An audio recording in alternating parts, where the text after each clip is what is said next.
Meus queridos, a paz do Senhor Jesus, estamos juntos em mais uma oportunidade nesta feita para estudarmos mais uma aula dos pré-adolescentes. Vamos dar continuidade àquilo que estamos aprendendo sobre a segunda vinda de Jesus e o mundo vindouro. Hoje iremos caminhar sobre a segunda fase da segunda vinda de Cristo. Mas antes de entrarmos propriamente dito na lição, precisamos entender e apresentar qual é a lição de hoje.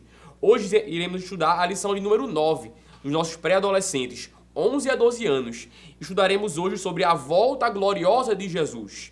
A nossa lição está embasada num texto que se encontra no Evangelho segundo Marcos, no capítulo de número 13, dos versículos 24 ao 26. E a Bíblia diz na nossa lição, que seriam outras faixas etárias memorizando, e está em Apocalipse, no capítulo 15 e o versículo 4. Um adendo para você, querido professor. A lição usa comumente a linguagem NTLH, a nova tradução linguagem de hoje. Mas para esse texto da Bíblia diz, eu aconselho você a utilizar as versões mais clássicas, a revista corrigida ou a revista atualizada. Haja vista que na lição, na Bíblia diz, vai usar a seguinte expressão: quem não terá medo de ti, Senhor? Quem não vai querer anunciar a tua glória? Pois só tu és santo.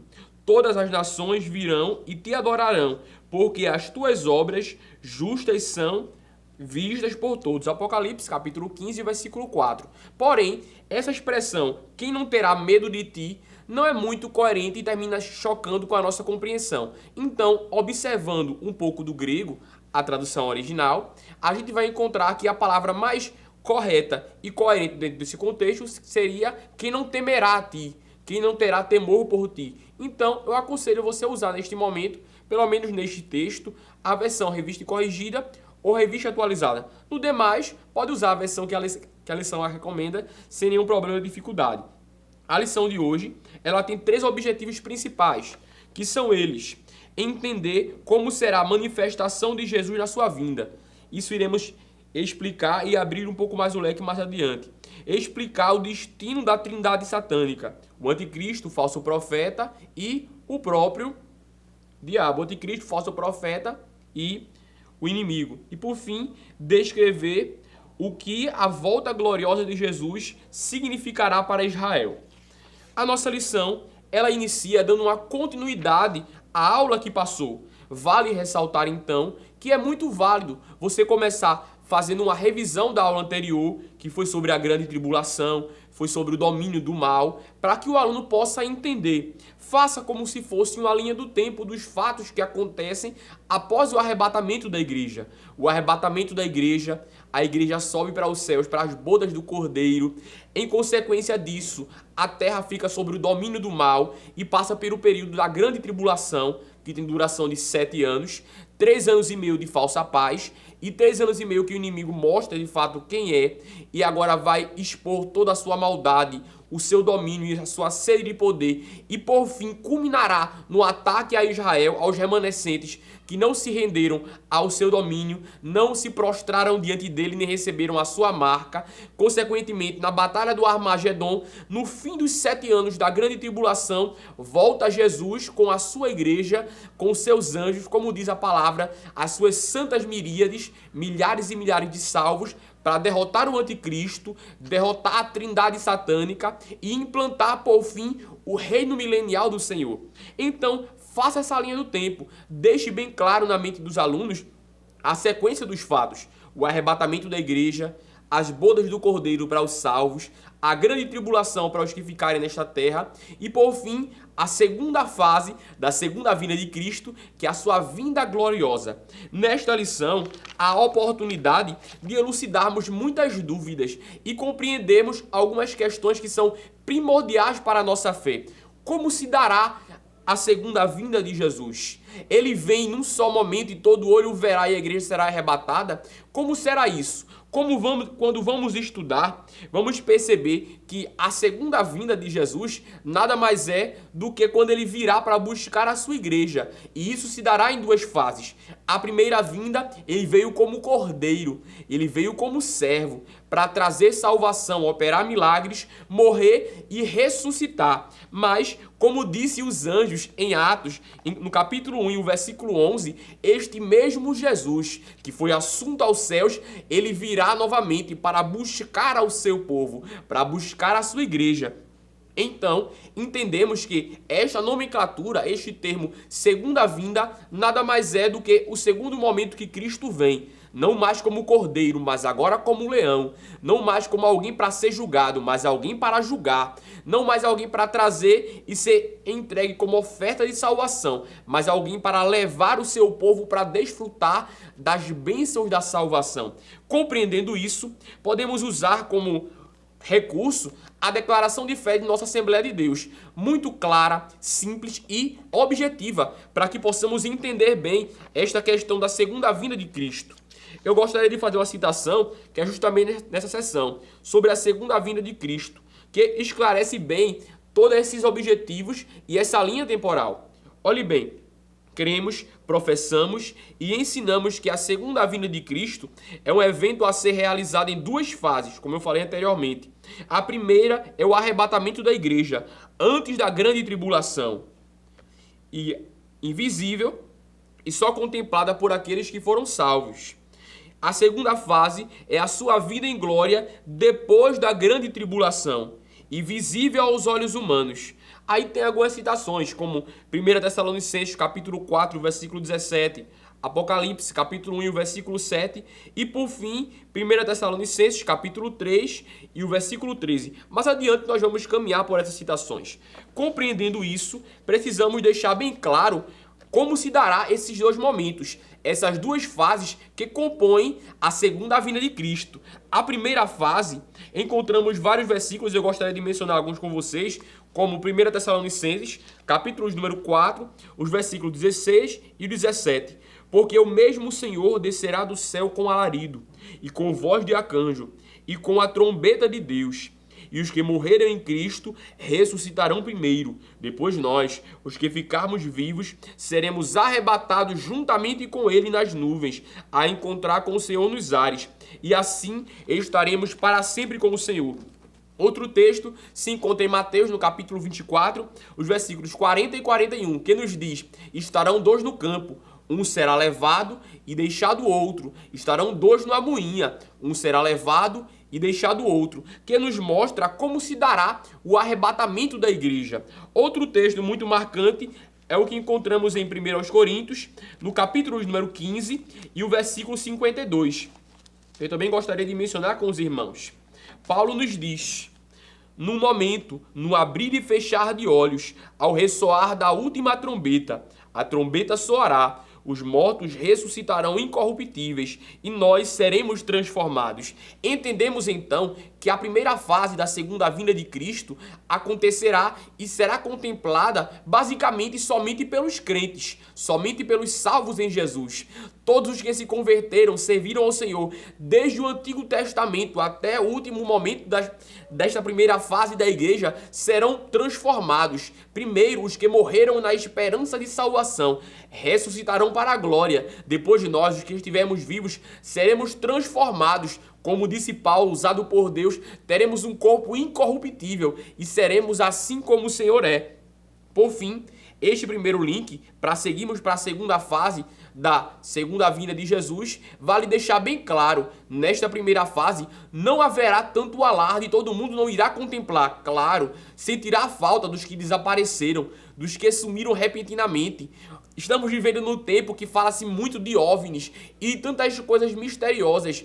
Possivelmente serão estes os argumentos. Foram levados, foram abduzidos, desapareceram, mas não se lembrará tão facilmente que isso era uma promessa, o arrebatamento da igreja. Somente os desviados, aqueles que já serviram a Deus, entenderão que isso foi o arrebatamento da igreja. Mas nisso a terra entrará no período negro. A Bíblia fala que é um período de tanta dor, tanta tribulação como jamais houve na história. Este será o período que a humanidade irá desfrutar, irá viver, irá sofrer o período da grande tribulação. Neste inteirinho de tempo, a igreja estará com Cristo nos 7 anos das bodas do Cordeiro, na festa de casamento do Cordeiro, na alegria, receberá a recompensa por seu trabalho no tribunal de Cristo, onde não haverá, vale ressaltar isso, condenação ou prejuízo, mas recompensa e galardão.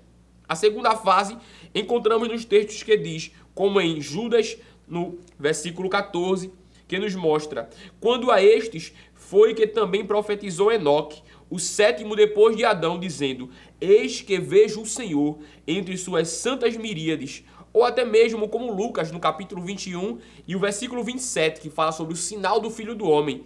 E por fim, Apocalipse, capítulo 1 e o versículo 7, que nos mostra: eis que vem com as nuvens, e todo olho o verá, até quantos o transpassaram, e todas as tribos da terra se lamentarão sobre ele. Certamente, amém. Nessa segunda fase, será a volta visível de Jesus, depois dos 7 anos da grande tribulação. No fim dos 7 anos da grande tribulação, Jesus voltará com a sua igreja glorificada, transformada em poder, honra e glória, com seus exércitos angelicais, para enfim implantar o seu reino milenial, derrotar a besta, derrotar o anticristo e o falso profeta, e também trazer libertação e esperança para aqueles que se converteram na grande tribulação. Sim, vale ressaltar isso, haverá conversão e salvação na grande tribulação, mas para isso será necessário estar disposto a morrer pelo preço da salvação, haja visto que o Espírito Santo não estará mais operando com o efeito da graça, trazendo a conversão. Então, será necessário disponibilidade para morrer por amor de Cristo, então serem salvos. É aqui que entra um texto muito emblemático, que é o de Apocalipse, no capítulo 14 e o versículo 1º, que fala sobre os 144 mil salvos, que é justamente 12 mil referente a cada tribo de Israel, que diz respeito aos que se converterão do povo de Israel na grande tribulação.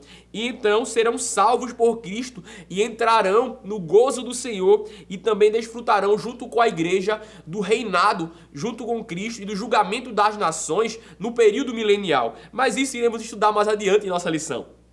Quando Cristo volta com a igreja no fim dos 7 anos da grande tribulação, Israel está oprimida, está espremida, porque o anticristo se juntou com outras nações e com a coligação maligna de várias nações que aceitaram a ele, receberam a sua marca, e por Israel se tornar um remanescente e a última trincheira para a dominação que ele queria, ele vai juntar-se com todos aqueles para destruir Israel, para derrubar o remanescente que permaneceu. E esta batalha segue como uma campanha para derrubar por completo Israel, este povo que, em detrimento de sua desobediência, infidelidade e não reconhecerem o Messias, sofreram tudo isso e ainda irão sofrer. Na batalha do Armagedon, que é um termo muito marcante, e para isso eu trouxe um recurso para você, professor, que é a Teologia para Pentecostais, de Walter Brunelli. Ela é muito importante e fala várias coisas sobre o Vale do Armagedon. E é bastante interessante para você abrir o leque, explicar um pouco mais e trazer elucidação para a sua aula e deixar tudo bem esclarecido. Haja vista que esta temática, ela traz bastante dúvida, confusão e deixa bastantes questionamentos. Então explique bem. Em primeiro lugar, o Vale do Armagedon já existe. Na Bíblia encontramos vários nomes para ele, como o Vale de Jezreel, o Vale do Meguido, a planície de Esdrelon. Encontramos e sabemos bem que ele está naquela região que vai da Galileia até o Jordão. Tem 20 quilômetros de largura e 40 quilômetros de comprimento. Este vale está naquele local próximo, naquela região de Israel, em Meguido. E naquele local que haverá a famosa Batalha do Armagedon, que também poderia ser chamado de Campanha do Armagedon. Lá o anticristo virá para destruir Israel. Quando pensar que estava triunfando, volta Jesus com a sua igreja em glória, em poder, para trazer libertação, salvação e, por fim, destronar o anticristo, o falso profeta e a besta. O destino para estes é o lago de fogo e enxofre, que é a segunda morte, o inferno. O anticristo e o falso profeta são lançados no lago de fogo, e a besta, que é o próprio Satanás, ele é aprisionado por 1000 anos. Neste período, como a própria lição nos mostra, a terra passará por um período de paz, de tranquilidade, como nunca houve desde o período da queda da humanidade. Pois Cristo, juntamente com a igreja, reinará e julgará as nações. Será um período de paz, paz verdadeira. As nações que se juntaram com o anticristo serão eliminadas, e aqueles que permaneceram com Cristo, servindo ao Senhor, reinarão por 1000 anos com ele. Ao passar dos 1000 anos, haverá o julgamento do trono branco. Aí sim haverá a segunda ressurreição. Esta, por sua vez, para a condenação. Lembra que há um texto bíblico que diz: uns ressuscitarão para a vida e outros para a morte e sofrimento eterno. Esta é a segunda ressurreição. Aqueles que não serviram a Cristo, que se renderam à besta, que aceitaram a sua marca, que adoraram o anticristo, ressuscitarão depois dos 1000 anos e serão condenados. E a igreja entrará no período da eternidade, em que estará para sempre com o Senhor. Mas, para fechar a nossa lição de hoje, também precisamos entender qual será o destino de Israel. Israel, após a grande tribulação, entenderá, os que se converterem, que Cristo era aquele que veio montado no jumentinho, que entrou na cidade santa de forma humilde, que foi crucificado por amor, que teve suas mãos e pés furados para trazer salvação. Então entenderão que aquele que ele rejeitou, aquele que eles negaram e não reconheceram, era na verdade o Messias esperado, profetizado e escolhido por Deus. Então, aqueles que se converterão serão salvos. Aqueles que crerão serão alcançados. E os que não reconhecerem depois do período milenial serão julgados e serão condenados. Deixe bem claro isso, querido professor. Explique todas essas questões. A nossa lição está cheia de recursos, cheia de caminhos para que você possa chegar a este objetivo. Mas não deixe de elucidar tudo bem isso.